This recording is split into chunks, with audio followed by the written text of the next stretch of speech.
Pagkatapos ng 10 taon ng katahimikan, itinaboy si Jasmine ng sariling pamilya ng kanyang asawa. Inalisan ng ari-arian at kinuha pati ang kanyang mga anak. Sa halip na tuluyang gumuho, kumilos siya, bumangon mula sa pagdurusa at sinimula ng sinag upang bawiin ang lahat ng nawala at ilantad ang mga kasalanan ng pamilya De Villa. Ngunit kapag ang isang ina ay nawalan ng lahat, hanggang saan ang kaya niyang gawin upang mabawi ang hustisya at ang kinabukasan ng kanyang mga anak? Ang marahang tunog ng pag-crack ng pinggan ang unang nagbigay hudyat na tapos na ang lahat. Hindi ito sinadya, ngunit hindi rin ito aksidente. Nanginginig ang mga kamay ni Jasmine, hindi dahil sa bigat ng hawak niya, kundi dahil sa bigat ng katotohanang unti-unting dumadagan sa kanyang dibdib. Sa sahig, ang basag na porselana ay naging simbolo ng kanyang basag na puso, at sa ibabaw ng hapagkainan, ang inihanda niyang piging para sa kanilang anibersaryo ay tila naging isang malamig na libingan ng mga pangarap. Isang oras pa lang ang nakalipas, puno pa ng pag-asa ang puso niya. Ang bango ng paboritong kaldereta ni Ricardo ay nangingibabaw sa buong kusina. Isang amoy na para kay Jasmine ay amoy ng tahanan. Ang kanin ay perpektong pagkaluto, ang mga kandila ay nakasindi na, at ang bote ng alak na matagal na nilang itinago para sa espesyal na okasyong ito ay naghihintay na buksan. Ika-10 anibersaryo nila. 10 taon. Isang dekada ng buhay niya ang ibinigay niya sa lalaking pinangakuan niyang mamahalin habang buhay. Naalala niya ang mga unang taon nila, ang mga pangako ni Ricardo. Ikaw lang ang mamahalin ko, Jasmine, habang buhay. Ang mga salitang iyon ay tila musika sa kanyang pandinig noon. Ngayon, para na lamang itong sirang plaka na paulit-ulit na tumutugtog sa kanyang isipan, isang paalala ng isang kantang hindi na muling magiging buo. Ang tunog ng paghinto ng sasakyan sa garay ang pumutol sa kanyang pag-iisip. Agad siyang napatayo, inayos ang kanyang bestidang pula, at sinubukang pilitin ang isang ngiti. Si Ricardo na iyon, ang kanyang asawa. Ngunit ang pumasok sa pinto ay hindi ang Ricardong pinakasalan niya. Ang dating matamis na ngiti nito ay napalitan ng isang pagod na pag-igting ng panga. Ang mga mata nitong dating naghahanap sa kanya ay umiiwas. Inihagis nito ang coat sa sofa, isang kilos na puno ng pagkainip. At pagkatapos, naamoy niya ito, isang matamis, bulaklakin, at hindi pamilyar na pabango. Hindi iyon ang pabango niya. "Ricky, kumain na tayo. Nagluto ako ng paborito mo," sabi ni Jasmine. Sinisikap na panatilihing kalmado ang kanyang boses. "Pagod ako, Jasmine. Mamaya na," sagot nito. Hindi man lang siya tinitingnan habang nagluluwag ng kanyang kurbata. "Pero anibersaryo natin," mahinang sabi niya. Doon lang ito lumingon sa kanya, at sa mga mata nito, wala siyang nakitang pagmamahal, tanging pagkainis. "Anibersaryo? Jasmine, wala akong panahon para dyan." Isang malamig na kuryente ang gumapang sa kanyang buong katawan. Habang nakatalikod ito, nag-vibrate ang cellphone nito sa ibabaw ng mesa. Hindi niya ugaling pakialaman ang gamit ng asawa. Pero ngayong gabi, may nag-udyok sa kanyang gawin ito. Isang puwersang hindi niya maintindihan. Dahan-dahan niyang kinuha ang telepono. Ang screen ay umilaw. Isang mensahe mula sa isang pangalang may kasamang puso. "Isabel." Nanlamig ang kanyang mga daliri habang binubuksan ang mensahe. Ang mga salita sa screen ay tila mga punyal na sabay-sabay tumusok sa kanyang puso. "Sana ikaw na lang ang kasama ko ngayong gabi. Mahal, I miss your touch." Binitawan niya ang cellphone na para siyang napaso. Ang ingay ng pagbagsak nito sa sahig na gawa sa marmol ay tila kasing lakas ng dagundong sa loob ng kanyang dibdib. Napalingon si Ricardo. Ang pagkainip sa kanyang mukha ay napalitan ng gulat, at pagkatapos ay ng galit nang makita ang telepono sa sahig at ang itsura ng asawa. "Anong ginagawa mo?" Sigaw nito. Ang boses ay biglang tumaas. Bakit mo pinapakialaman ang gamit ko? Hindi makapagsalita si Jasmine. Ang hangin ay tila ninakaw mula sa kanyang mga baga. Itinuro lamang niya ang nanginginig na daliri sa cellphone. Sa sino? Sino si Isabel? Ang nauutal niyang tanong. Ang bawat salita ay parang bubog na sumusugat sa kanyang lalamunan. Nag-iwas ng tingin si Ricardo. Ang kanyang pagkakasala ay kitang-kita sa kanyang pag-iwas. Wala kang pakialam. Wala akong pakialam? Napalitan ng nag-aapoy na galit ang paunang pagkabigla ni Jasmine. 10 taon, Ricardo. 10 taon ng buhay ko ang ibinigay ko sa'yo. At sasabihin mong wala akong pakialam kung sino ang babaeng tinatawag mong mahal sa likod ko. Hinaan mo ang boses mo, Jasmine. Bakit? Dahil maririnig ka ng nanay mo? Mabuti. Mabuti para malaman niya kung anong klaseng lalaki ang pinalaki niya. Sa wakas, hinarap siya ni Ricardo. Ang mga mata nito'y nanlilisik. Oo, totoo. May iba ako. Masaya ka na? Dahil sawang-sawa na ako sa'yo. Sawang-sawa na ako sa pagiging perpekto mo, sa pagiging martir mo. Ang pag-amin ay hindi isang bulong na puno ng pagsisisi, kundi isang sigaw na puno ng pagkasuklam. Iyon ang mas masakit. Hindi lang siya nito niloko, kinamuhian pa siya nito. Ang bawat sigaw nila ay umalingaw-ngaw sa malaking bahay at hindi nagtagal, isang anino ang lumitaw sa tuktok ng engrandeng hagdanan. Si Imelda de Villa nakatayo roon sa kanyang sedang roba. Ang muka ay isang maskara ng malamig na pagkadismaya. Anong kaguluhan ito? Tanong ni Imelda. Ang boses ay matigas at walang emosyon. Bumababa sa bawat baitang ng hagdan na tila isang reyna na hahatol sa kanyang mga alipin. Napalingon si Jasmine sa biyanan. Isang maliit na bahagi. Sa kanya ang umasa sa tulong, sa pangunawa ng isang kapwa babae. Tita, si Ricky po. May babae siya. Nagpatuloy sa pagbaba si Imelda. Hindi man lang sinulyapan ang anak. Ang kanyang mga mata, na kasing lamig ng yelo, ay nakatuon lamang kay Jasmine. Huminto siya sa paanan ng hagdan. Ilang talampakan lang mula sa nag-iiyak na manugang. Tiningnan niya si Jasmine mula ulo hanggang paa na may halong pagkasuklam. At pagkatapos, nagsalita siya. Ang mga salita ay kasing talas ng patalim. Huwag kang umarte na parang biktima, Jasmine. Alam mo ang lugar mo sa pamilyang ito. Napatanga si Jasmine. Ano pong ibig ninyong sabihin? Isang mapanuyang ngiti ang gumuhit sa mga labi ni Imelda. Ang tungkulin mo ay bigyan kami ng apo at siguraduhin na maayos ang buhay namin. Nabigay mo na si Angela. Nagagampanan mo ang pagbibigay ng pera mula sa negosyo mo. Hanggang doon na lang iyon. Kung ano man ang ginagawa ng anak ko sa labas ng pamamahay na ito para maging masaya siya, wala kang karapatang questionin. Ang katotohanan ay sumampal kay Jasmine nang mas malakas pa sa pisikal na sampal. Hindi siya pamilya, isa siyang kasangkapan, isang taga-anak, isang ATM. Ang lahat ng pagmamahal at serbisyo na ibinigay niya ay walang halaga. Sa sandaling iyon, isang bagay sa loob ni Jasmine ang tuluyang nabasag. Ang huling hibla ng pag-asang pinanghahawakan niya ay naputol. Tumingala siya. Ang mga luha ay malayang dumadaloy sa kanyang mga pisngi at tinitigan ang 2 taong sumira sa kanya. Ang kanyang boses na kanina'y puno ng pakiusap, ngayon ay puno na ng matinding kapaitan at tapang na isinilang mula sa kawalan. Maghiwalay na tayo. Sigaw niya. Ang bawat salita ay sumasalamin sa determinasyong na ngayon lang niya naramdaman. Hindi nagulat si Imelda. Sa halip, isang mahinang tawa ang kumawala sa kanyang mga labi. Isang tawang puno ng pangaalipusta.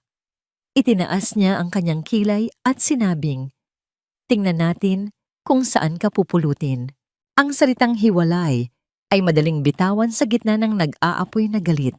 Ngunit ang kinabukasang kasunod nito ay isang malamig at brutal na katotohanan. Isang lupain kung saan ang hustisya ay nabibili at ang pagiging ina ay maaaring agawin. Para kay Jasmine, ang sigaw niya ng kalayaan ay ang mismong sigaw na nagbukas ng mga pintuan ng impyerno. Kinabukasan, hindi sinag ng araw ang gumising kay Jasmine, kundi ang isang katok sa pinto ng kanilang silid. Isang silid na hindi na niya maramdamang kanya.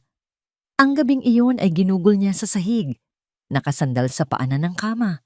Yakap ang kanyang mga tuhod. Hindi natulog si Ricardo sa tabi niya. Hindi niya alam kung saan ito natulog. At sa totoo lang, wala na siyang pakialam. Pagbukas niya ng pinto, isang lalaking naka-Amerikana ang sumalubong sa kanya. Sa likod nito ay si Imelda, ang mukha ay kalmado, na tila ba walang nangyaring sigawan kagabi. Siya si Attorney Diaz, ang abogado ng pamilya. Pakilala ni Imelda. Ang boses ay walang bahid ng anumang emosyon. May dala siyang mga dokumento para sa'yo. Iniabot ng abogado ang isang makapal na folder. Ang mga kamay ni Jasmine ay nanginginig habang tinatanggap ito. Sa loob, nakasulat ang mga salitang hindi niya lubos maintindihan, mga legal jargon tungkol sa annulment, custody, at conjugal properties. Ngunit isang bagay ang malinaw, ang lahat ay pabor sa mga De Villa. Nakasaad doon na voluntaryo niyang isinusuko ang kanyang karapatan sa halos lahat ng ari-arian at, ang pinakamasakit sa lahat, pansamantalang ipinagkakatiwala ang nag-iisang kustodya ni Angela sa ama nito dahil sa kanyang emotional instability. Ano ito? Bulong ni Jasmine. Ang mga mata ay nanlalaki sa hindi makapaniwalang pagbasa. Hindi ito totoo. Kasinungalingan ito. Pirmahan mo na lang, Jasmine, sabi ni Imelda na tila nag-uutos sa isang katulong. Para mapadali ang lahat. Hindi ko ito pipirmahan. Matigas niyang sabi. Ibinabato ang folder sa mesa. Isang malamig na ngiti ang sumilay sa labi ni Imelda. Akala ko pa naman matalino ka. Kung ayaw mo sa madaling paraan, idaan natin sa korte. Pero binabalaan na kita, Jasmine. Sa mundong ito, kung sino ang may pera, siya ang laging tama. Ang mga sumunod na araw ay isang malaking bangungot. Ang bilis ng mga pangyayari ay hindi maabot ng kanyang isip. Sa isang iglap, nasa loob na siya ng isang malamig na korte. Ang abogado na nakuha niya ay tila natatakot, laging yumuyuko kapag nagsasalita ang abogado ng mga De Villa. Ang korte ay hindi naging isang lugar ng katarungan, kundi isang entablado para sa kanyang pagkasira. Isa-isang tumayo ang mga testigo laban sa kanya.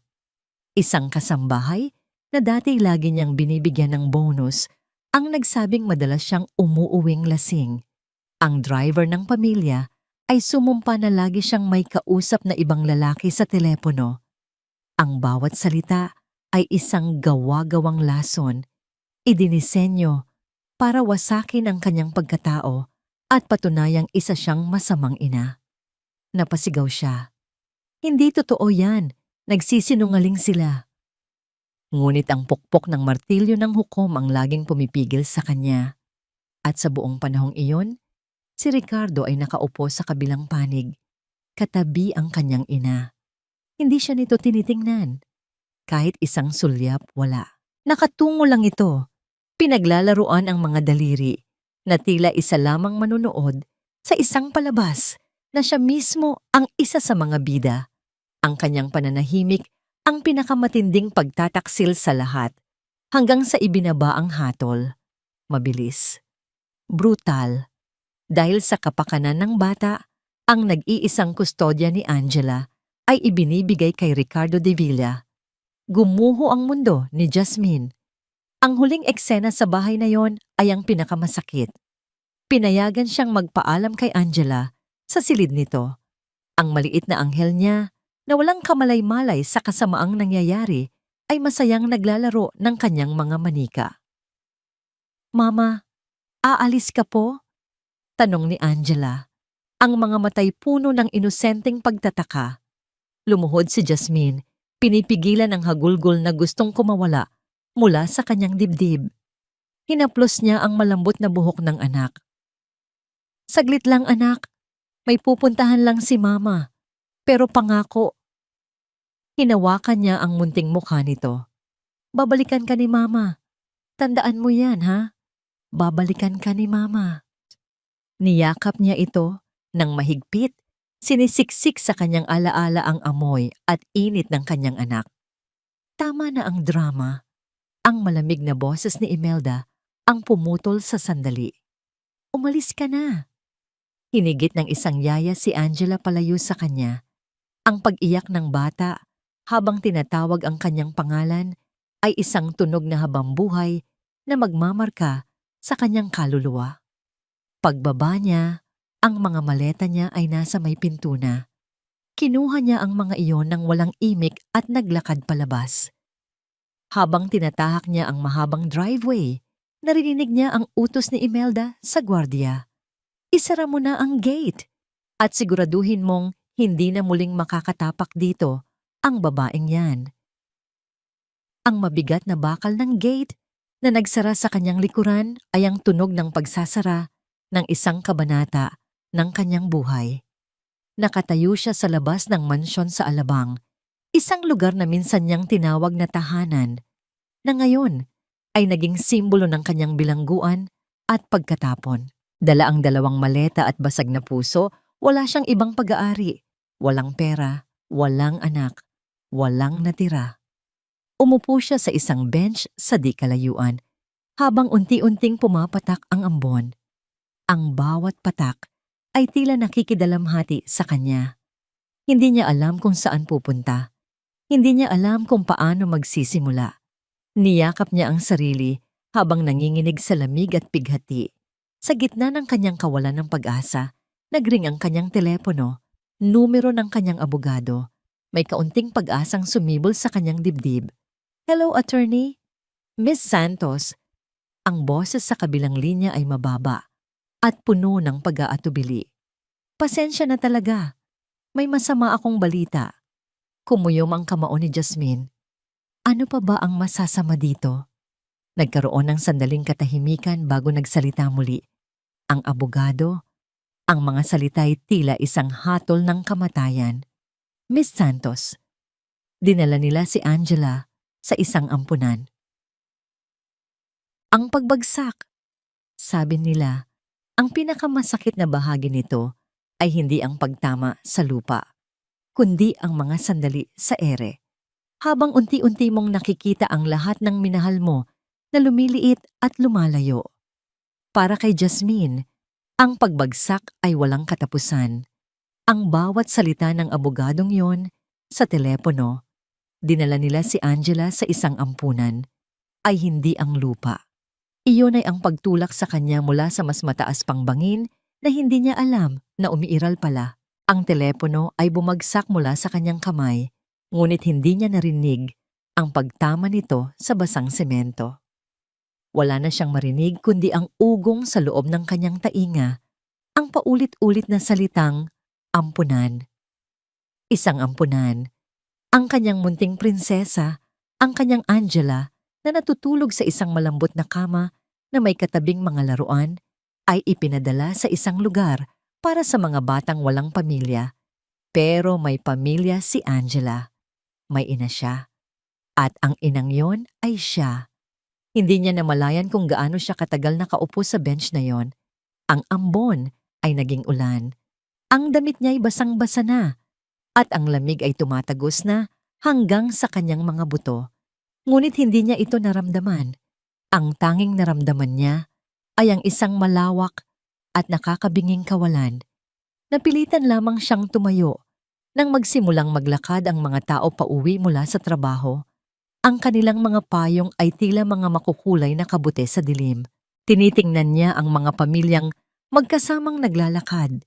Isang ama na buhat-buhat ang kanyang anak, isang ina na hila-hila ang kamay ng kanyang paslit. Ang bawat tawa, bawat ngiti ay isang saksak sa kanyang puso. Dati, ganito rin sila. Dati. Sa natitirang lakas, Binitbit niya ang kanyang mga maleta at naglakad ng walang patutunguhan hanggang sa napadpad siya sa isang eskinita kung saan may nakasabit na karatulang room for rent. Sa kakarampot na perang natira sa kanyang pitaka, binayaran niya ang 1 linggong upa para sa isang maliit, masikip at madilim na silid na amoy luma. Iyon ang naging kanlungan niya. Ang 4 na sulok ng kwartong iyon ang naging saksi sa kanyang pagtangis. Sa loob ng 2 araw, hindi siya kumain, hindi siya nagsalita. Nakahiga lang siya sa manipis na kutsyon, nakatitig sa kisame na may mga mantsa ng tubig, hinahayaan ang sarili na malunod sa dagat ng pighati. Ngunit sa 3 araw, habang binubuksan ang isa sa kanyang mga maleta para hanapin ang larawan ni Angela, may nahawakan siyang isang matigas na bagay sa ilalim ng mga damit. Isang lumang kahon na gawa sa kahoy. Ito ang kahon ng kanyang ina. Dahan-dahan niya itong binuksan. Sa loob, maayos na nakasalansan ang mga gamit na minana pa niya. Mga makukulay na sinulid, maliliit na kahoy na shuttle, at isang maliit na bibit-bit na luom o habihan. Naamoy niya ang pamilyar na amoy ng sinulid at kahoy, at sa isang iglap, bumalik ang lahat ng alaala. Biglang nakita niya ang sarili bilang isang batang paslit, nakaupo sa tabi ng kanyang ina habang ito'y matiyagang naghahabi. Ang bawat galaw ng mga kamay nito ay tila isang sayaw, mabilis, tiyak, at puno ng pagmamahal. "Bakit po kayo naghahabi, Mama?" tanong ng batang si Jasmine. Ngumiti ang kanyang ina, hinahaplos ang kanyang buhok. "Dahil dito, anak," sabi nito, itinituro ang mga hibla ng sinulid. Sa bawat hibla, may kwento. Ang pula ay para sa katapangan, ang asul para sa kapayapaan, ang dilaw para sa pag-asa. Kapag pinagsama-sama mo sila, hindi ka lang gumagawa ng tela, gumagawa ka ng isang pangarap.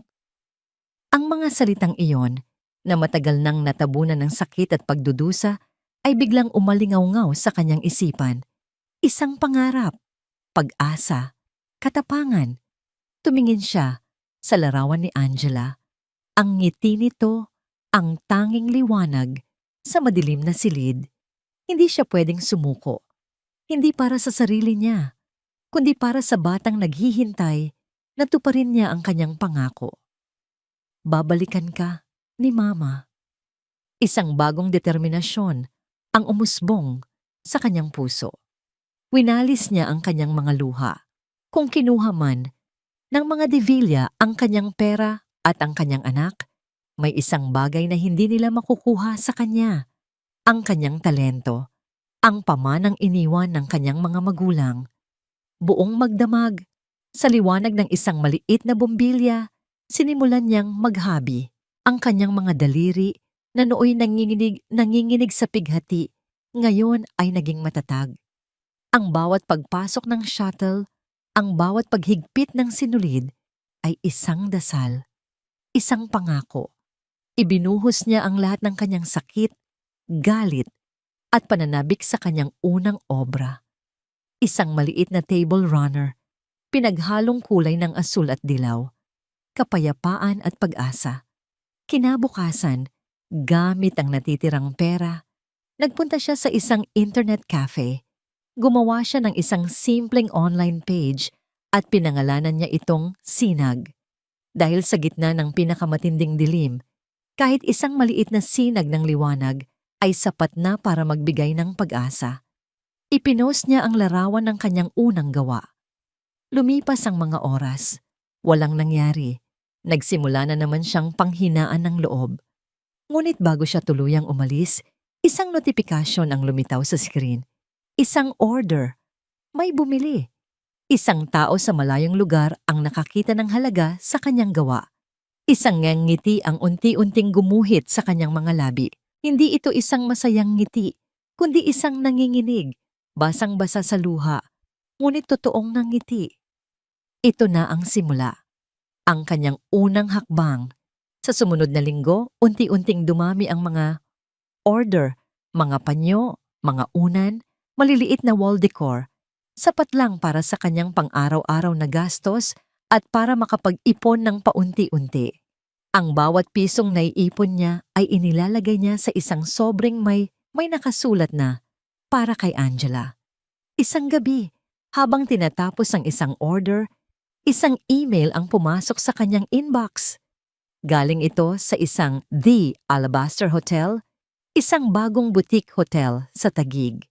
Ang mensahe ay maikli at direkta. Dear Miss Santos, we are impressed with the unique quality of your woven products on your Sinag page. We are looking for a local artist to supply artisanal runners, placemats, and wall hangings for all 50 rooms of our hotel. We would like to request a formal proposal and quotation at your earliest convenience. Napatakip si Jasmine sa kanyang bibig. 50 kwarto. Ito na yon. Ang pagkakataong makabangon. Ang pagkakataong makapag-ipon ng sapat na pera para kumuha ng magaling na abogado at labanan ang mga divilya. Ngunit habang binabasa niya muli ang email, ang kanyang pag-asa ay biglang sinampal ng isang malupit na realidad. Paano siya gagawa ng proposal kung wala siyang sapat na puhunan para sa mga materyales? Ang perang naipon niya ay hindi pa sapat kahit para sa 10% ng kakailanganin. Ang malaking oportunidad na nasa harapan niya ay tila isang malaking pader na hindi niya kayang akyatin. Ang isang maliit na sinag ng liwanag, gaano man ito kaliit, ay may kapangyarihang bumasag sa pinakamatinding dilim. Hindi nito kailangang maging isang nakakasilaw o ngalaw na araw. Minsan, ang kailangan lang ay isang munting ningas para muling sindihan ang isang pusong nawalan ng pag-asa. Para kay Jasmine, ang isang email ay hindi lang isang mensahe. Ito ay isang sinag. At ang sinag na yon ay malapit ng maging isang nagliliyab na apoy. Ang bigat ng oportunidad ay kasing hirap pasanin ng bigat ng kawalan. Nakatitig si Jasmine sa email mula sa Alabaster Hotel.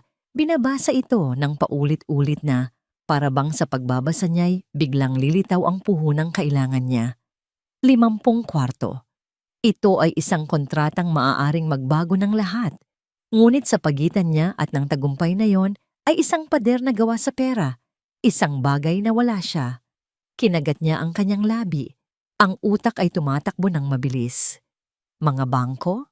Hindi siya aaprubahan. Mga lending company? Masyadong malaki ang interes. Habang papalapit siya sa bingit ng pagsuko, isang pangalan ang pumasok sa kanyang isip. Isang pangalan mula sa nakaraan, bago pa man dumating ang mga divilya sa buhay niya. Si Sarah, ang kanyang matalik na kaibigan mula sa kolehiyo. Nag-alinlangan siya. Mahigit 10 taon na silang hindi nagkikita ng maayos. Ang kasal niya kay Ricardo, ang unti-unting naglayo sa kanila. Nahihiya siya, nahihihiyang humingi ng tulong, nahihiyang aminin ang kanyang kabiguan. Ngunit nang muli niyang maisip ang mukha ni Angela, nawala ang lahat ng hiya. Ang pagmamahal ng isang ina ay mas makapangyarihan kaysa sa anumang orgulyo. Nanginginig ang kanyang mga daliri habang idinadayal ang numero ni Sarah na dasal niya'y hindi pa nagbabago. Sa pangatlong ring, isang pamilyar na boses ang sumagot. Hello? Sa Sarah! Si Jasmine to! Isang sandaling katahimikan. At pagkatapos, Jas! Oh my God! Jas! Ikaw nga! Kumusta ka na? Ang init at sigla sa boses ni Sarah ay hindi nagbago at sapat na yon para magsimulang mamuo ang luha sa mga mata ni Jasmine. Nagkita sila sa isang maliit na kapihan. Doon, ibinuhos ni Jasmine ang lahat. Ang pagtataksil ni Ricardo, ang kalupitan ni Imelda, ang masakit na pagkawala ni Angela. Hindi siya hinusgahan ni Sarah. Nakikinig lang ito. Ang mga matay puno ng pag-unawa at galit para sa mga taong nanakit sa kanya. Nang ipakita ni Jasmine ang email mula sa hotel, agad na naintindihan ni Sarah ang problema. Bago pa man makapagsalita si Jasmine para mangutang, kinuha ni Sarah ang kanyang kamay. Hindi ka umuutang, Jasmine, mariing sabi ni Sarah. Nag-i-invest ako. Sa'yo. Sa talento mo. Matagal ko nang alam na may mararating ka. Sila ang naging hadlang. Sa araw na yon, hindi lang puhunan ang nakuha ni Jasmine. Nakuha niya muli ang isang kaibigan at isang paalala na may mga taong naniniwala pa rin sa kanya. Ang sumunod na mga linggo ay naging isang malabo, ngunit determinadong pagtatrabaho. Inilipat ni Jasmine ang kanyang mga gamit sa maliit na bodega sa likod ng bahay ni Sarah. Magkasama sila, kasama ang dalawa pang tinahi na tinulungan ni Sarah na hanapin, ay nagtrabaho araw at gabi. Ang maliit na bodega ay napuno ng tunog ng mga habihan, ng tawanan, at ng walang sawang pag-asa. Ang bawat hibla na hinahabi ni Jasmine ay isang dasal. Ang bawat produkto na natatapos ay isang hakbang palapit kay Angela. Samantala, sa kabilang dulo ng syudad, sa malaking mansyon sa Alabang, ibang-iba ang tunog na maririnig. Ang tunog ng pag-aalala. Si Imelda de Villa na sanay sa walang limitasyong paggasta ay nakatayo sa harap ng kahera ng isang high-end boutique. Ang mukha ay namumula sa hiya. Declined? Anong ibig mong sabihin na declined? Galit niyang sabi sa sales lady. Subukan mo ulit. Baka nagkamali ka lang. Ngunit sa pangatlong subok, pareho pa rin ang resulta. Ang pondong dati tila walang katapusan ay nagsisimula ng matuyo. Sa opisina naman ng De Villa Corporation, si Ricardo ay nakatitig sa mga numero na hindi niya maintindihan. Ang mga kliyenteng dating hawak ni Jasmine dahil sa kanyang husay sa pakikipag-usap ay unti-unting nawawala. Ang mga empleyado ay walang respeto sa kanya. Isang araw, sinigawan siya ng isang major investor sa telepono dahil sa isang palpak na desisyon. Ibinagsak niya ang telepono, ang kanyang kamao ay tumama sa makintab na mesa. Hindi ko kaya to, sigaw niya sa kawalan. Ang anino ng kanyang asawa, ang asawang itinakwil niya, ay mas malaki pa kaysa sa kanya sa loob ng opisinang yon. Hindi alam ni Jasmine ang mga detalyang ito, ngunit nararamdaman niya ang pagbabago sa hangin. Ang mahalaga sa kanya ngayon ay ang katuparan ng kanyang sariling pangako. Dumating ang araw ng delivery. Isang van na puno ng mga kahon na may tatak na sinag ang huminto sa harap ng The Alabaster Hotel. Personal na sinalubong ni Jasmine ang hotel manager. Habang binubuksan ang mga kahon, ang mukha ng manager ay napuno ng paghanga. Ang bawat piraso ay perpekto. Makalipas ang isang linggo, pumasok ang bayad sa kanyang bank account. Nakaupo si Jasmine sa harap ng laptop sa maliit na apartment na inuupahan na niya ngayon. Nakita niya ang mga numero, isang halagang hindi niya kailanman hinawakan para sa sarili niya. Bigla siyang napahagulgol. Ngunit hindi ito luha ng pighati. Ito ay luha ng tagumpay, luha ng kalayaan. Ang unang tunay na hininga ng isang bagong buhay. Ang unang ginawa niya ay bayaran si Sarah, na may kasamang interes at tubo. Ang sumunod, inilipat niya ang kanyang operasyon mula sa bodega.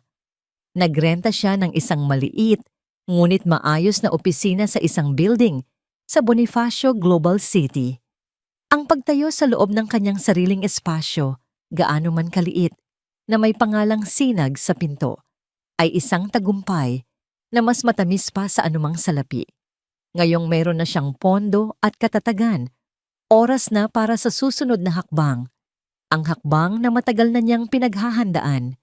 Kumuha siya ng telepono at nag-search online. Best Private Investigator in Manila. Nakipagkita siya sa isang lalaking nasa edad 50, may matalas na mga mata at tahimik na kilos. Umupo sila sa isang sulok ng isang di gaanong mataong restaurant. Anong maipaglilingkod ko sa'yo, ma'am? Tanong ng investigador. Huminga ng malalim si Jasmine. Ang boses niya, nang magsalita siya, ay kalmado, malamig, at puno ng bakal na determinasyon. Gusto kong imbestigahan ang pamilyang De Villa, Ricardo at Imelda De Villa. Gusto kong malaman ang lahat. Ang kanilang financial status, ang bawat kahinaan nila, ang bawat sikretong itinatago nila, at higit sa lahat, sabi niya, idiniin ang bawat salita. Gusto kong malaman kung saang ampunan nila dinala ang anak ko. Gusto kong malaman ang pangalan ng lugar na iyon. Ang nakaraan ay isang hardin na hindi mo na binabalikan. Ang ilang bulaklak ay nananatiling maganda sa alaala, habang ang mga tinik at damo ay pilit na kinakalimutan. Ngunit may mga lihim na tila mga ugat na nakabaon ng malalim sa ilalim ng lupa. Gaano man katagal, gaano man kalalim, darating ang araw na sisibol din ng mga ito at ang kanilang pag-usbong ay maaring maging lason sa kasalukuyan. Lumipas ang isang linggo. Para kay Jasmine, ang bawat araw ay isang paghihintay na puno ng kaba at pag-asa. Ang kanyang negosyong sinag ay unti-unting lumalago, ngunit ang kanyang isip ay nasa iisang bagay lamang. Ang tawag mula kay Mr. Reyes, ang pribadong investigador. At sa wakas, dumating din ang tawag. Miss Santos, may mga pauna na akong impormasyon, sabi ng boses sa kabilang linya. Professional at walang emosyon. Magkita tayo sa dati nating lugar. Ang kapihan ay tahimik tulad ng dati. Umupo si Jasmine sa pinakasulok na booth. Ang kanyang mga kamay ay magkahawak sa ibabaw ng mesa para pigilan ang panginginig. Dumating si Mr. Reyes, inilapag ang isang manipis na brown envelope sa mesa at umupo sa tapat niya. Unahin natin ang pinakamadali. Simula niya, tama ang hinala mo. Lubog sa utang ang mga De Villa. Binuksan niya ang envelope at inilatag ang ilang mga dokumento. Mga bank statement, mga ulat sa credit card, mga liham mula sa mga kolektor. Mula nang umalis ka, bumagsak ang kita ng kanilang kumpanya. Si Ricardo ay walang kakayahang magpatakbo nito. Si Imelda naman, patuloy sa kanyang marangyang pamumuhay. Ang kanilang mga investment ay nalugi. Sa madaling salita, Miss Santos, paubos na ang kanilang kayamanan.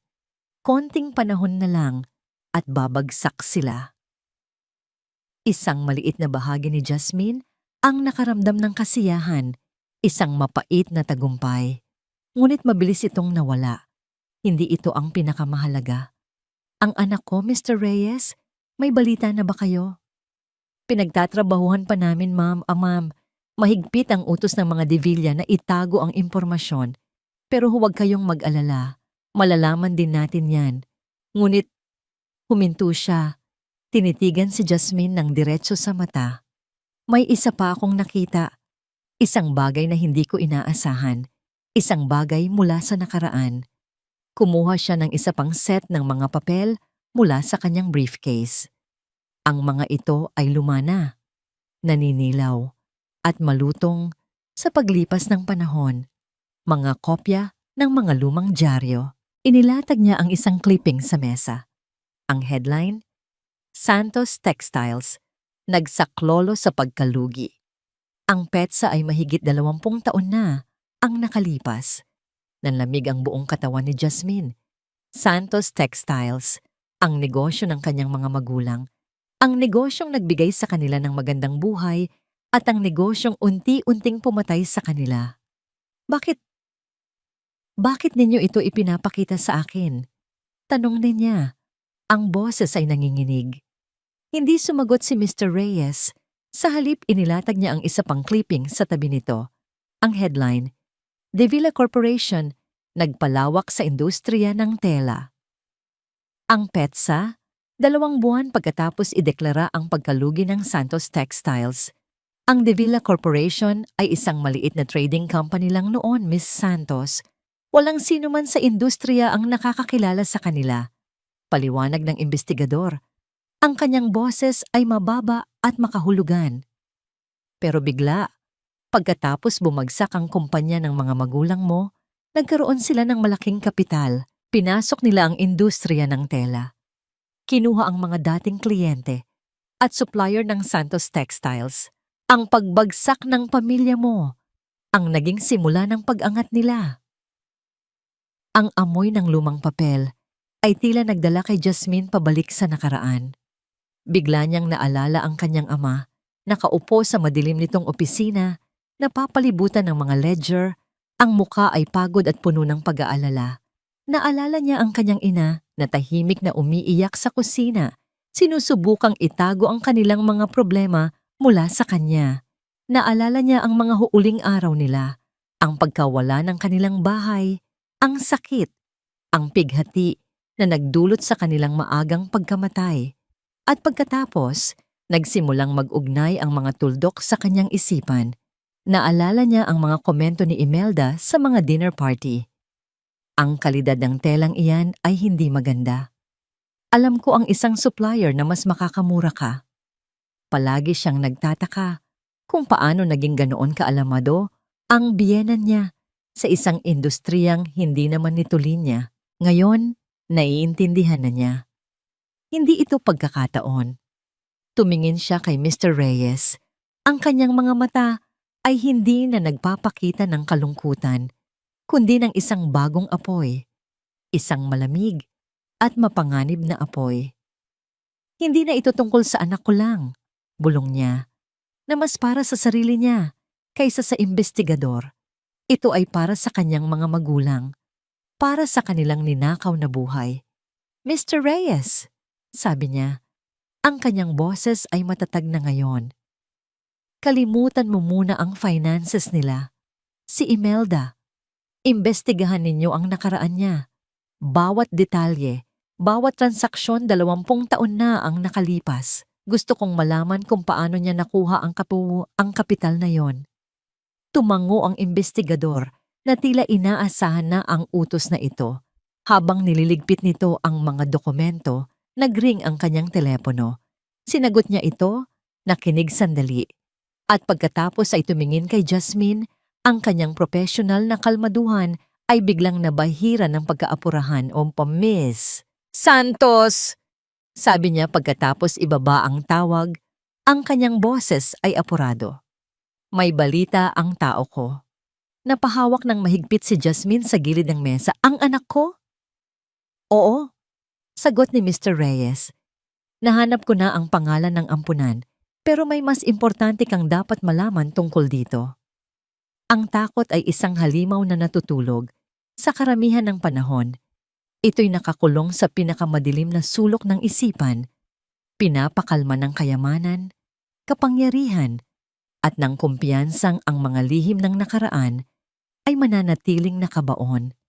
Ngunit kapag naramdaman nitong may naghuhukay, kapag naamoy nito ang panganib, ang halimaw na iyon ay magigising.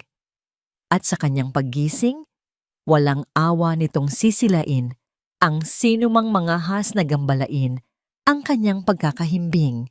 Ang umaga sa mansyon ng mga De Villa ay hindi na kasing payapa ng dati. Para kay Imelda, ang bawat pagsikat ng araw ay may dalang bagong anino ng pagkabalisa. Ang katahimikan ng malaking bahay ay hindi na nagbibigay ng kapayapaan, kundi isang paalala ng kanilang lumiliit na mundo.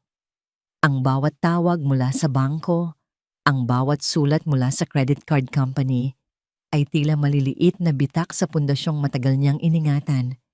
Nakatayo siya sa kanyang beranda, hawak ang isang tasa ng mamahaling kape na tila nawalan na ng lasa. Mula roon, tanaw niya ang malawak na hardin, ngunit hindi ang ganda nito ang kanyang nakikita, kundi ang gastos sa pagpapanatili nito. Ang lahat ay may katumbas na presyo, at ang presyo ng kanilang pamumuhay ay nagsisimula ng maging napakamahal. Sa gitna ng kanyang pag-iisip, tumunog ang kanyang personal na telepono. Isang numerong iilan lang ang nakakaalam. Isang pangalan ang lumitaw sa screen na nagpakunot ng kanyang noo. Sinagot niya ito. Anong kailangan mo? Bungad niya. Walang anumang pagbati. May problema tayo, senyora, sabi ng boses sa kabilang linya.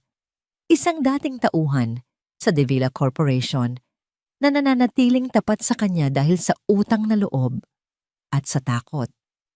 Ang manugang ninyo, si Jasmine Santos, may mga ginagawa siyang hindi ninyo magugustuhan. Napatayo ng tuwid si Imelda. Diretsuhin mo ako. Nag-hire siya ng private investigator, senyora. At hindi lang yon. Ang pinapaiimbestiga niya ay Hindi lang ang kasalukuyang sitwasyon ninyo, kundi ang nakaraan. Partikular na ang mga pangyayari 20 taon na ang nakalipas. Ang tasa ng kape ay halos mabitawan ni Imelda. 20 taon, isang malamig na takot ang gumapang sa kanyang likuran. Isang takot na matagal na niyang hindi naramdaman.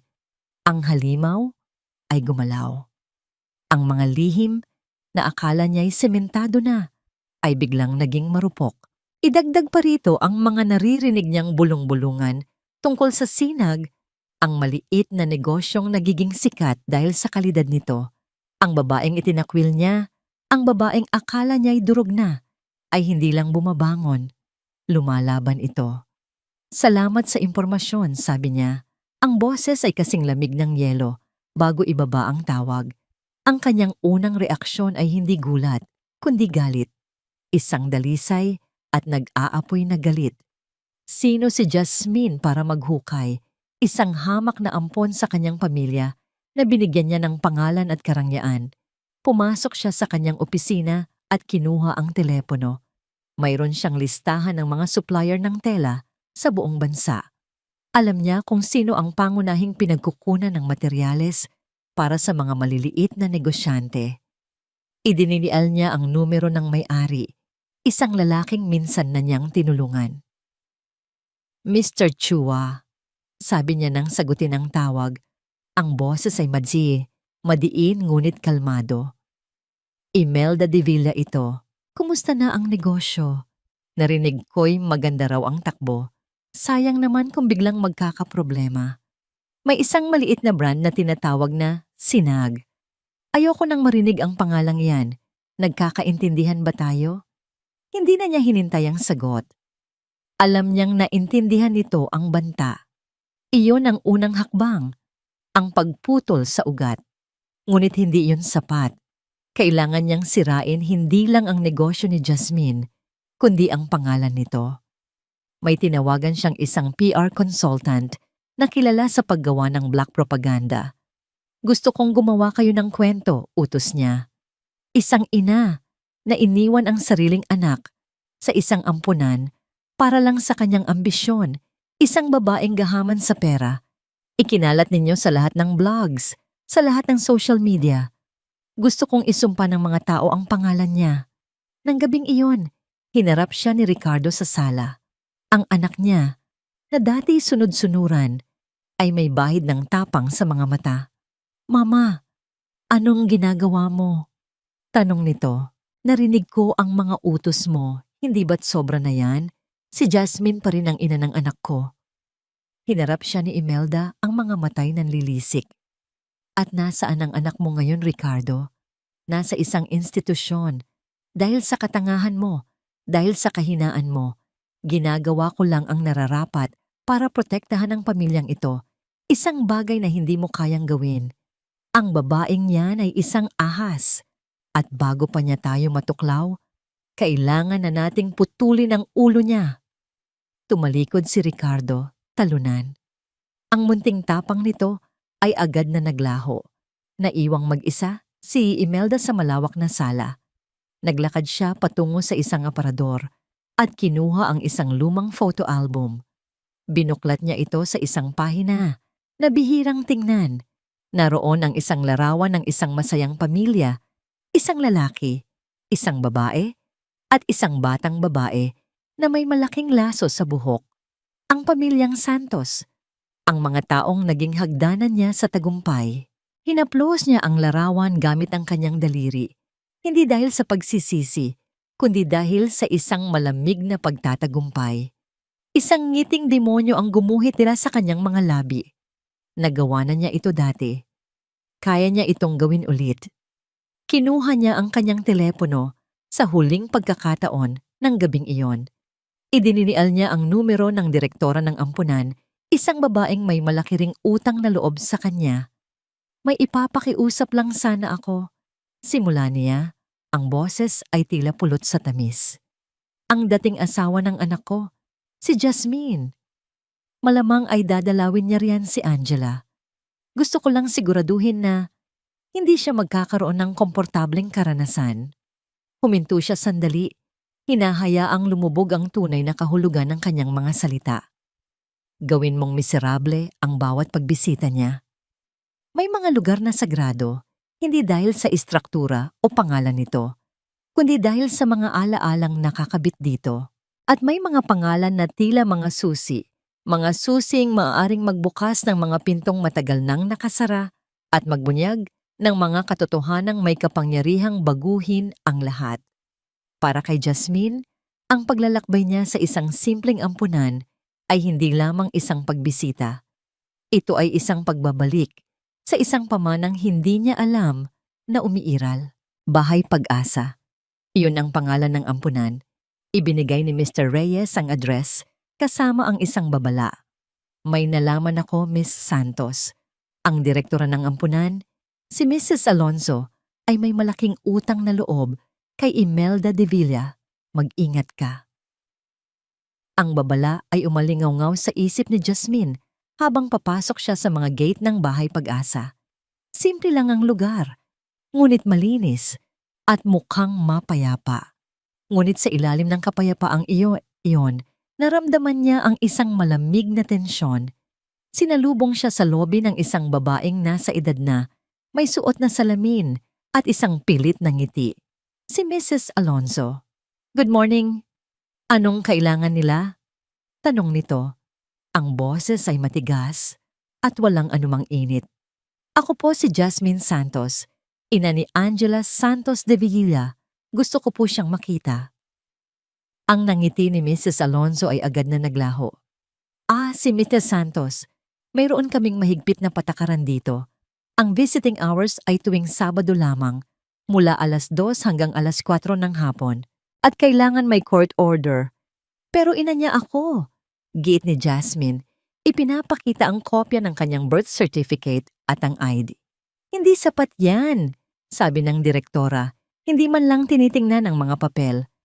Bumalik na lang kayo sa Sabado. Marami pa kaming ginagawa. Tumalikod ito. Isang malinaw na pagtatapos sa kanilang usapan. Naiwang nakatayo si Jasmine sa gitna ng lobby. Ang kanyang puso ay dinudurog.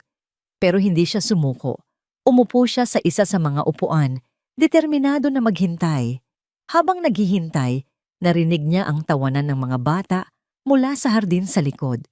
Sumilip siya sa bintana at doon, nakita niya siya. Ang kanyang Angela.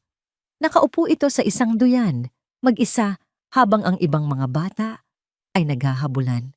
Ang dating masayahing mukha ng kanyang anak ay napalitan ng isang permanenteng lungkot. Niyayakap nito ang isang luma at pudpod ng manika. Ang puso ni Jasmine ay halos sumabog sa pananabik at awa. Gusto niyang tumakbo, yakapin ang kanyang anak at sabihing narito na si Mama, ngunit pinigilan niya ang sarili. Sa parehong sandali, ang kanyang mga plano ay nasira rin sa labas. Nakatanggap siya ng tawag mula sa kanyang bagong supplier. Pasensya na, Ma'am Jasmine, hindi na kami makakapag-deliver sa inyo. May tumawag sa amin, 1 taong makapangyarihan. Ayaw naming madamay. Alam na niya kung sino iyon. Si Imelda. Ang galamay ng demonyo ay umaabot kahit saan. Bumalik siya sa loob, lalo pang naging determinado. Habang naghihintay, sinabi niyang gagamit muna siya ng banyo. Ngunit sa halip na dumiretso doon, sinadya niyang maligaw sa mga pasilyo. Naghahanap siya ng kahit anong maaring makatulong. Napadpad siya sa isang maliit na silid-aklatan na nagsisilbi ring opisina. Walang tao. Pumasok siya, ang puso'y kumakabog. Ang kanyang mata ay agad na naagaw ng isang malaking plaque na nakasabit sa dingding. Ito ay isang tansong plaque. Makintab at malinaw pa ang pagkakasulat. Ito ay isang listahan ng mga founding benefactors, ang mga taong nagbigay ng pinakamalaking donasyon para maitayo ang Bahay Pag-asa. Binasa niya ang mga pangalan, umaasang makakita ng koneksyon sa mga de Villa. Ngunit hindi pangalan nila ang nakita niya. Sa pinakatuktok ng listahan, nakaukit sa tanso ang 2 pangalan na halos magpatigil sa kanyang paghinga. In loving memory of Mr. and Mrs. Santos, Ernesto and Ligaya. Santos, Ernesto and Ligaya Santos, ang kanyang papa at mama. Napaatras si Jasmine, napasandal sa pader, ang kanyang mga tuhod ay biglang nanghina. Ang hangin ay tila ninakaw mula sa kanyang mga baga. Hindi maari. Biglang bumalik sa kanyang alaala ang mga pira-pirasong pag-uusap mula sa kanyang pagkabata. Ang kanyang ama na laging nagsasabing, ang pinakamahalagang pamana ay hindi pera, anak, kundi ang tulong na ibinibigay mo sa iba. Ang kanyang ina na nagpapakita sa kanya ng mga larawan ng mga batang lansangan, ang kanilang pangarap na magtayo ng isang pundasyon para sa mga ulila. Ito pala iyon. Ito ang kanilang pangarap. Isang pundasyong itinayo nila sa ilalim ng kanilang mga pangalan na pinamahalaan ng isang board of trustees para manatiling pribado at malayo sa atensyon ng publiko. Isang pamanang hindi nila kailanman na ikwento sa kanya ng detalyado, marahil para protektahan siya. Ang kalupitan ng sitwasyon ay biglang luminaw sa kanya na tila isang kidlat. Ipinadala ni Imelda ang kanyang apo, ang sariling apo nito, sa isang ampunan na itinayo ng mismong pamilyang ninakawan at sinira niya. Hindi dahil alam ni Imelda ang koneksyon, kundi dahil sa isang malupit na kabalintunaan ng tadhana. Ito ang pinakamalapit at pinakamadaling paglagyan.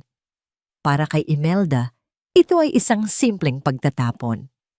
Para sa tadhana, ito ay isang paghahatol. Isang tawa ang kumawala sa bibig ni Jasmine. Isang tawang walang saya, puno ng pait at isang nakakatakot na kaliwanagan. Ang mga luha ay bumuhos mula sa kanyang mga mata. Ngunit hindi na ito luha ng pighati. Ito ay luha ng galit, ng lakas, at ng isang banal na katarungan. Hindi na siya isang biktima na nakikipaglaban para sa kanyang anak. Siya na ngayon ang tagapagmana. Ang tagapagmana ng isang pamanang kailangang protektahan. Ang tagapagmana ng isang hustisyang kailangang ipaglaban. Ang lugar na ito, ang Bahay Pag-asa, ay hindi teritoryo ng mga Divilla. Ito ay kanyang tahanan. Kinuha niya ang kanyang telepono.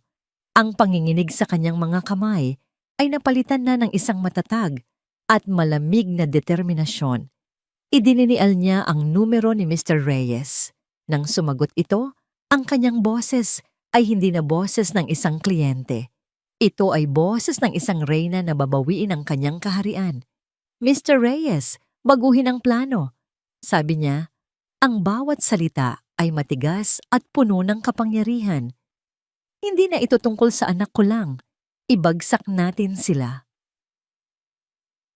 Sa isang digmaan, ang pinakapanganib na sandali ay hindi ang simula ng laban, kundi ang bisperas ng inaakalang tagumpay.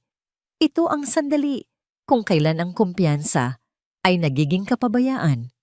Ang sandali kung kailan ang isang halimaw na nasusukol, na wala ng matatakbuhan, ay handang gawin ang pinakamalupit at pinakadesperadong hakbang para wasakin ang lahat, kahit pa ang sarili niya. Ang opisina ni Jasmine sa BGC ay naging isang war room. Kasama ang kanyang bagong abogado, si Attorney Romero, isang matalas at walang takot na litigator. Inilatag nila ang mga ebidensyang nakalap ni Mr. Reyes. Ang mga dokumento ay tila mga sundalo na nakahilera para sa huling laban. Mga kopya ng mga bank transfer mula 20 taon na ang nakalipas na nagpapakita ng biglaang pagpasok ng malaking pera sa account ni Imelda mula sa isang offshore company.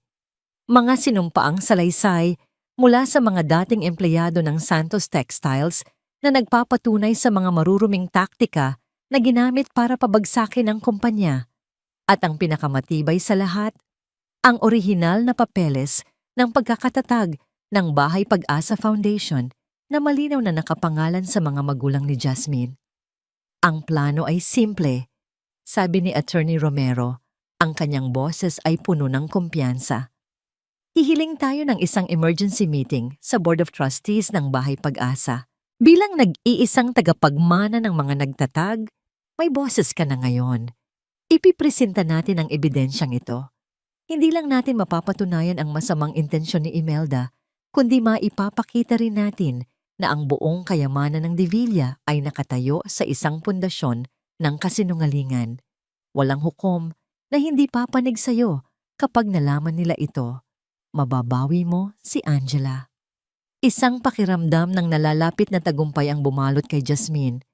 Sa unang pagkakataon sa loob ng mahabang panahon, nakita niya ang liwanag sa dulo ng lagusan. Hindi na ito isang maliit na sinag. Ito ay isang nagliliyab na araw. Ngunit ang tadhana ay may sariling paraan ng paglalaro. Habang nasa gitna sila ng pagpaplano, isang hindi inaasahang bisita ang dumating sa kanyang opisina. Ang kanyang sekretarya ay pumasok na may pag-aalangan. "Ma'am, may naghahanap po sa inyo. Ayaw pong magpasabi ng pangalan, pero mapilit po siya." Napakunot ang noo ni Jasmine. "Sige, papasukin mo." Ang pumasok sa pinto ay isang multo mula sa kanyang nakaraan. Ang babaeng naging simula ng kanyang pagkasira. Si Isabel, napatayo si Jasmine, ang kanyang katawan ay agad na naging alerto. "Anong ginagawa mo rito?" Malamig niyang tanong. Ang Isabel na nasa harapan niya ngayon ay malayong malayo sa babaeng nakita niya sa mga litrato. Ang mamahaling damit ay naroon pa, ngunit ang kumpiyansa ay wala na. Napalitan ito ng pamumutla at isang desperadong takot sa kanyang mga mata. "Jasmine, kailangan mong makinig sa akin," sabi ni Isabel. Ang boses ay nanginginig. "Wala na kami ni Ricky. Itinapon na nila ako na parang basura. Ngayong wala na silang pera. Pero hindi yan ang dahilan kung bakit ako narito." Lumapit ito. "Narinig ko sila. Si Imelda at si Ricardo. May plano sila." "Anong plano?" tanong ni Jasmine. Hindi pa rin nagtitiwala.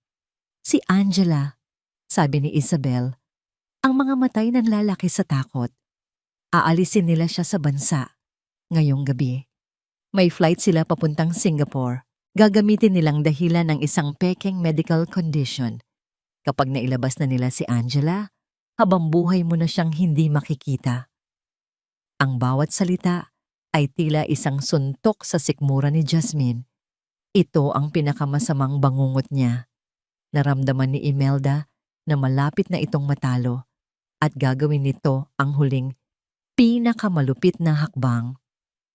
"Bakit mo to sinasabi sa akin?" tanong ni Jasmine. Ang isip ay naguguluhan.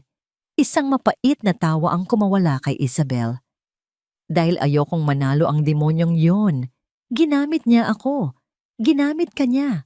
Gagamitin niya ang lahat, kahit ang sarili niyang apo." Bago pa man makapagproseso ng tuluyan si Jasmine sa balitang iyon, ang kanyang telepono ay biglang nagring. Isang numero ng isa sa kanyang mga manggagawa sa sinag. "Ma'am!" sigaw ng boses sa kabilang linya, puno ng takot at pagkataranta. "Ma'am, nasusunog po. Yung sinag workshop. Nasusunog po ang lahat." Isang pakana, isang distraksyon. Alam na niya. Habang sinusunog nila ang kanyang negosyo, itatakas naman nila ang kanyang anak. Isang perpektong, demonyong plano. "Attorney, tawagan mo ang airport police. Pigilan ninyo ang lahat ng flight papuntang Singapore." Sigaw niya kay Attorney Romero bago tumakbo palabas ng opisina. Ang susi ng kotse ay nanginginig sa kanyang kamay. Ang biyahe papuntang airport ay isang malabong bangungot. Ang ulan ay biglang bumuhos ng malakas na tila nakikidalamhati sa kanya. Ang traffic ay tila gumagapang. Bawat segundo ay isang karayom na tumutusok sa kanyang pasensya. Nang sa wakas ay makarating siya sa terminal, tumakbo siya na parang wala nang bukas. Hindi niya alintana ang mga taong nababangga niya. Ang tanging nasa isip niya ay ang mukha ni Angela. Hinanap niya ang departure board. Ang kanyang mga mata ay ligaw na naghahanap ng flight number na ibinigay ni Isabel. At nakita niya ito, Singapore Airlines, Flight SQ919. At sa tabi nito, sa kulay pulang mga letra, ang salitang halos magpaguho sa kanyang mga tuhod, departed. Hindi, bulong niya.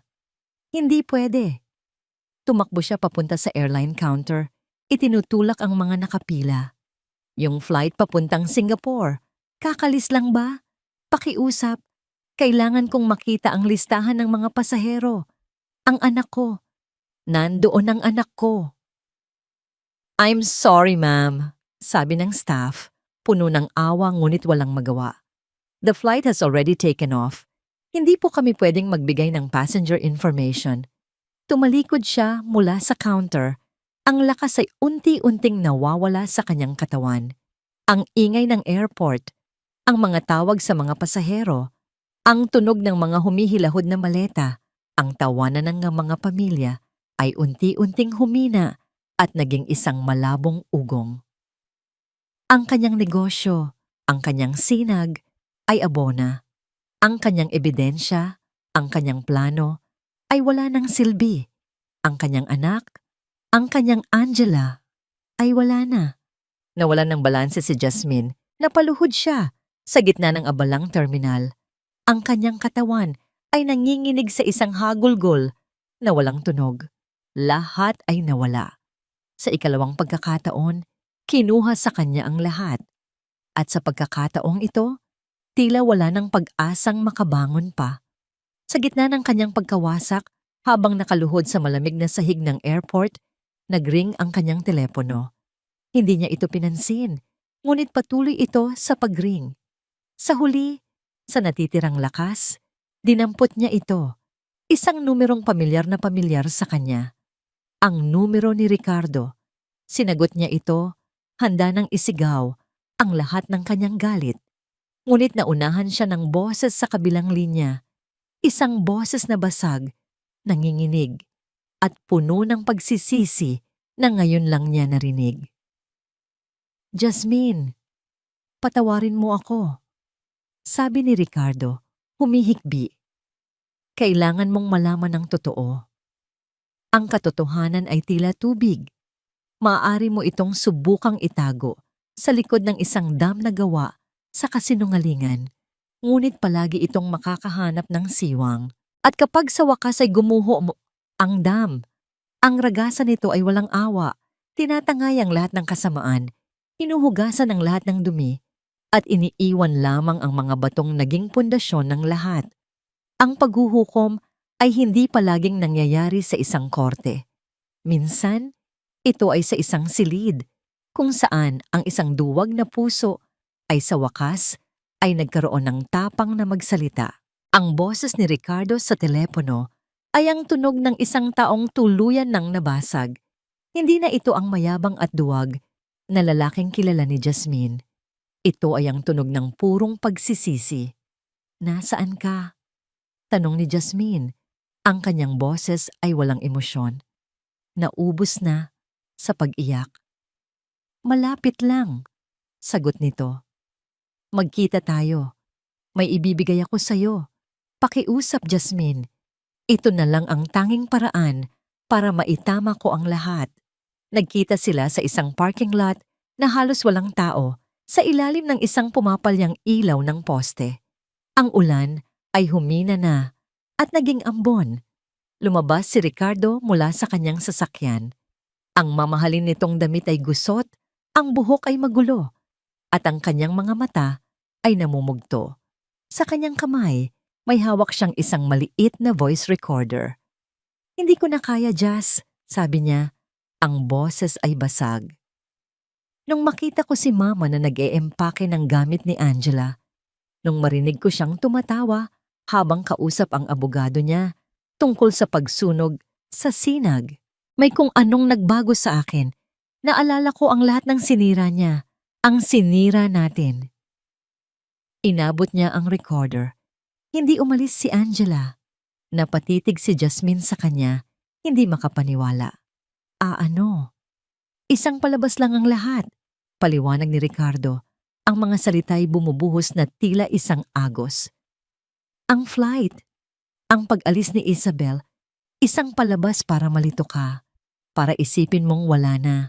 Ang plano talaga ni Mama ay ilipat si Angela sa isang mas malayong probinsya bukas ng umaga, sa isang lugar na hindi mo kailanman mahahanap. Nasa bahay Pag-asa pa rin siya ngayon. Isang bagong pag-asa, mas matindi at mas maliwanag, ang sumabog sa dibdib ni Jasmine. Itong recorder, patuloy ni Ricardo. Pagkatapos mong tumawag sa akin noon para sabihing maghiwalay na tayo, sinimulan kong i-record ang mga pag-uusap namin ni Mama. Hindi ko alam kung bakit, siguro para protektahan ang sarili ko. Pero kanina, sinadya ko na. Kinausap ko siya. Inamin niya ang lahat. Nanginginig ang mga daliri ni Jasmine habang kinukuha ang recorder. Bakit ngayon lang, Ricky?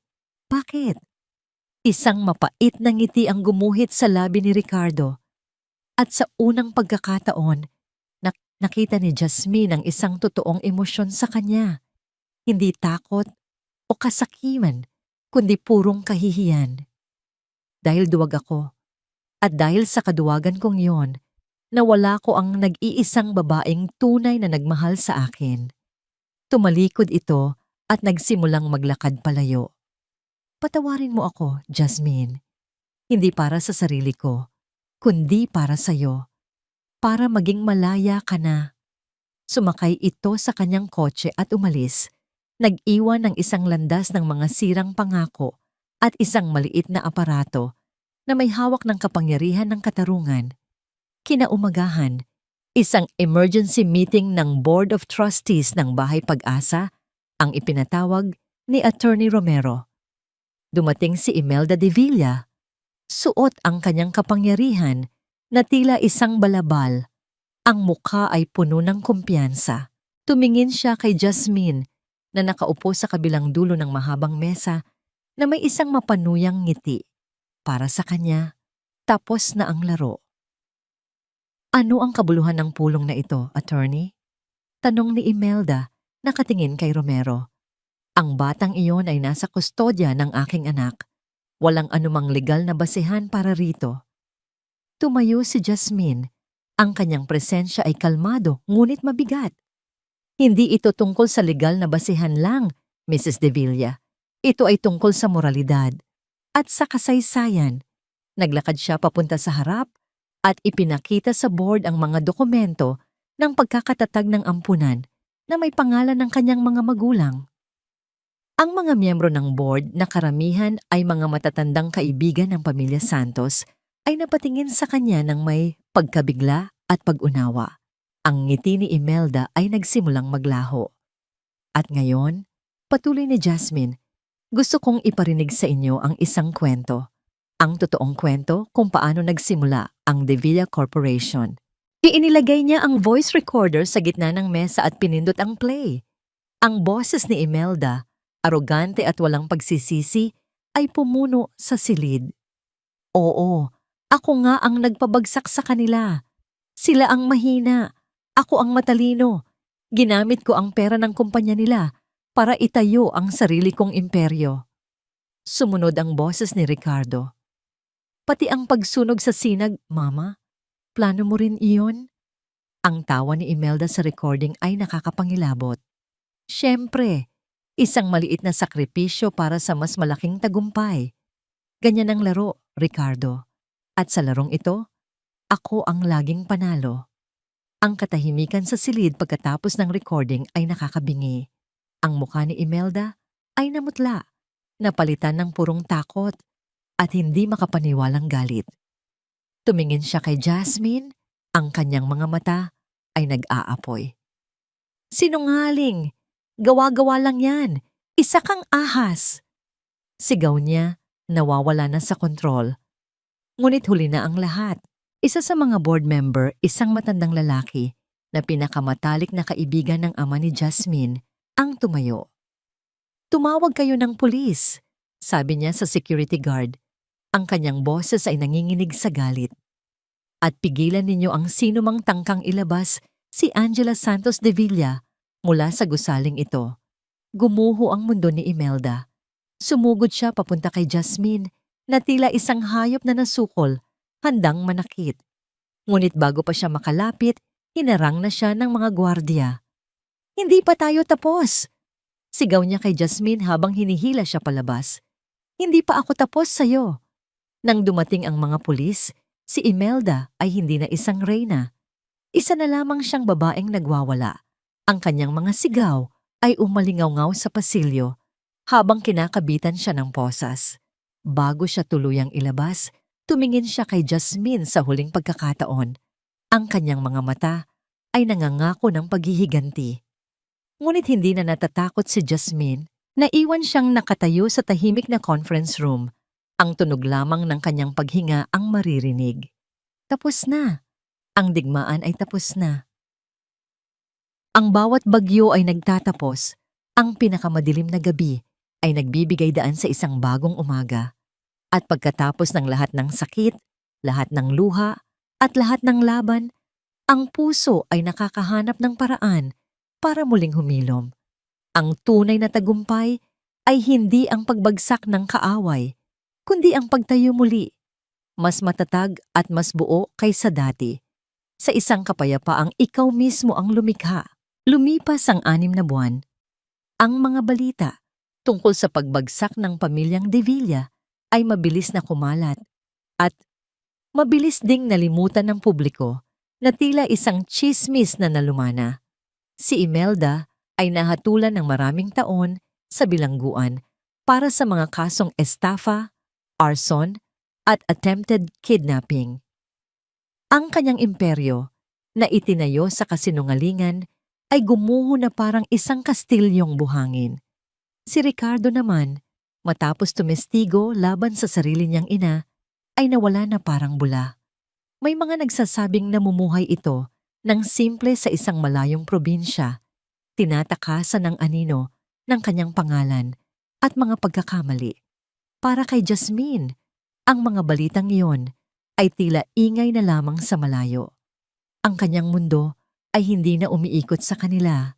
Ang sinag ay muling isinilang mula sa abo. Sa tulong ng insurance at ng lumalakas nitong reputasyon, na itayo ni Jasmine ang isang mas malaki at mas magandang workshop. Ngayon, hindi lang siya isang negosyante. Siya na rin ang bagong chairperson ng Board of Trustees ng Bahay Pag-asa, tinutupad ang pamanang iniwan ng kanyang mga magulang. Ang ampunan ay hindi na isang lugar ng kalungkutan para sa kanya, kundi isang simbolo ng pag-asa. Ngunit ang lahat ng tagumpay na yon ay walang halaga kumpara sa isang bagay, ang pinakamahalaga sa lahat.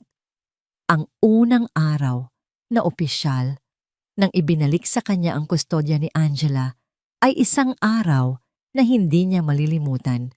Naglakad siya papasok sa Bahay Pag-asa, hindi bilang isang desperadong ina na nagmamakaawa, kundi bilang tagapagligtas ng kanyang anak.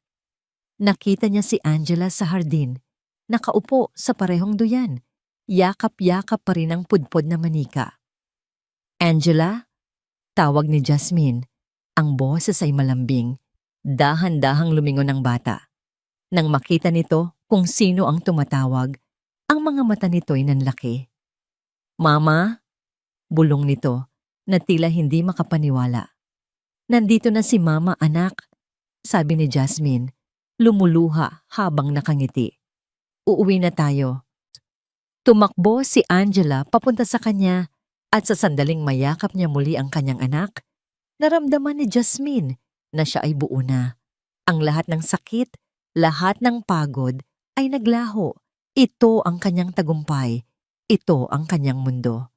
Isang araw, dinalaw ni Jasmine ang puntod ng kanyang mga magulang. Nag-iwan siya ng isang palumpon ng mga puting bulaklak at isang maliit na piraso ng tela na hinabi niya na may mga kulay ng asul at dilaw, kapayapaan at pag-asa. "Mapa," bulong niya sa hangin. "Natupad ko na po ang pangako ko, na ipaglaban ko na po ang para sa atin. Sana, kung nasaan man kayo, masaya kayo." Habang paalis na siya, may nakita siyang isang sobre na nakapatong sa kanyang sasakyan. Walang pangalan ang nagpadala. Binuksan niya ito. Sa loob ay isang sulat kamay.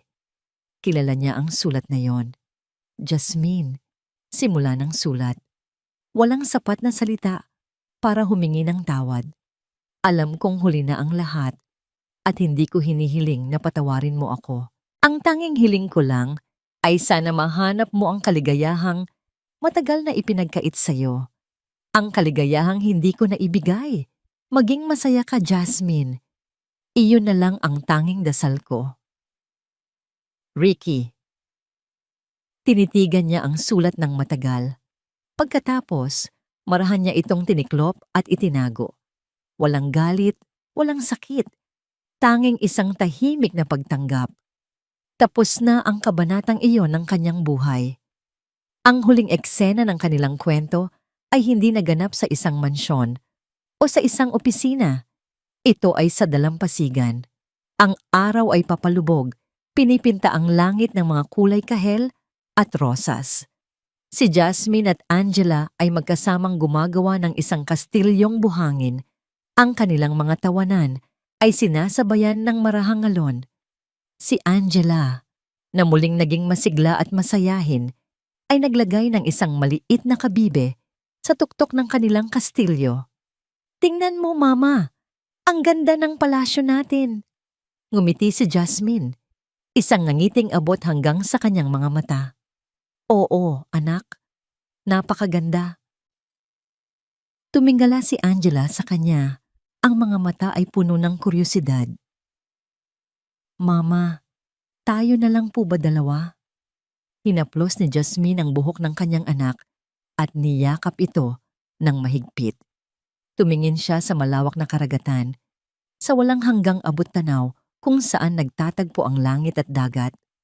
Naramdaman niya ang init ng yakap ng kanyang anak, ang simoy ng hangin, ang tunog ng kalikasan. At sa sandaling iyon, nahanap niya ang sagot.